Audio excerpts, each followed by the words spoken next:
يلا بينا نعمل أكلة المستعجلين في طاسة واحدة. أكلة سهلة وسريعة، شرايح لحمة مع صوص كريمي مع مشروم، حاجة كده آخر سهولة ودلع بصراحة. هنجيب قطع اللحمة بتاعتنا، سواء لحمة بتلو، لحمة أي نوع لحمة عندنا. أهم حاجة نقطعها شرايح رفيعة وندقها كويس قوي ما بين كيسين عشان تتفرد معايا وتبقى رفيعة، ونفك الأنسجة متاخدش وقت في التسوية معانا. ما تقلقوش اصلا، مهما الحجم بتاعها اتفرد معاكوا هتقولوا ايه ده كبيره قوي ومعرفش ايه.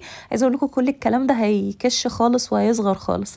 احنا بندقها كويس قوي وبنفردها عشان بس زي ما قلت لكم نفك الانسجه بتاعتها. هنا عملنا شرايح اللحمه كلها اهي زي ما انتم شايفين.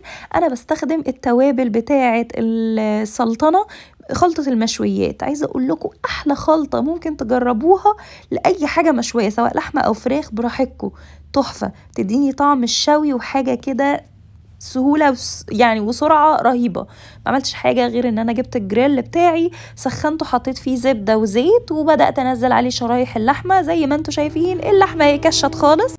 هبدأ انزل كل الكمية اللي عندي لغاية ما تتشوح كويس قوي من الناحيتين، ومش هحط عليها اي حاجة عشان انا حطيت خلاص كل البهارات اللي عندي اللي انا محتاجاها في خلطة المشاوي بتاعت سلطنة.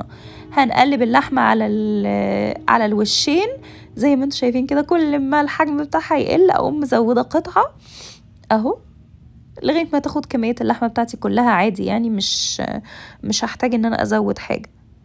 عايزه اقول لكم ممكن تستخدموا فراخ كمان بدل اللحمه عادي جدا، وممكن كمان الجمبري هتبقى حلوه قوي برضو. اهم حاجه بس ان انتوا تسووا اللحمه او الفراخ او الجمبري عموما ما بياخدش اي وقت خالص. هبقى اعمل لكم وصفه تانية بالجمبري خطيره. هنا بعد ما خلاص اللحمة استوت معايا، نزلت عليها مكعب زبدة، حوالي 4 فصوص توم بقشرهم يدوب بس مدقوقين كده دقة واحدة، وعود روزماري فريش. ممكن نستخدم روزماري مجفف مفيش مشكلة، او ممكن نستخدم زعتر. دلوقتي بقى هبدأ ان انا اضيف المشروم. انا نزلت لكم فيديو قبل كده ازاي بنحفظ المشروم في الفريزر بطريقة سهلة وبسيطة جدا وموفرة جدا في الوقت اللي بيبقى فيه مشروم وعليه اوفر وسعره رخيص. بجيب كمية واحفظه في الفريزر. اكتبولي في الكومنتس لو عايزين انزل لكم ازاي بنحفظ المشروم في الفريزر فيديو جديد. تعالوا اقول لكم هنا بعد ما خلاص المشروم بدأ يسخن معايا مع اللحمة والثوم والروزماري بدأت تطلع ريحته، ببدأ استخدم الكريمة. انا بحب قوي استخدم كريمة الخفق مش كريمة الطبخ في الطبخ عموما. عايزة اقول لكم بتبقى اغنى وبيبقى طعمها كريمي اكتر، بتبقى خطيرة.